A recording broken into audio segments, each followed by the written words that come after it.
கர்த்தரின் அழுகையின் சத்தத்தை கேட்டார். இந்த ஒரு வசனம் என்ன பாதிச்சது? கர்த்தரின் அழுகையின்.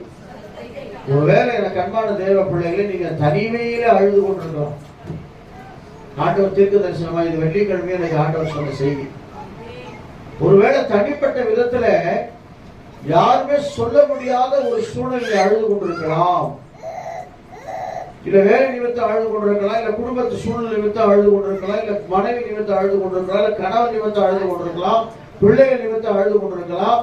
இது உங்க வாழ்க்கையில ஏற்படுகிற பிரச்சனைகள் நிமித்தம் நீ அழுது கொண்டிருக்கலாம்.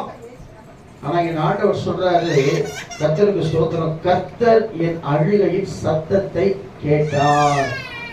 கர்த்தர் சொல்லுங்க, நீங்க அழாதீங்க, உங்க சத்தம் ஆண்டவர் கேட்டுச்சு.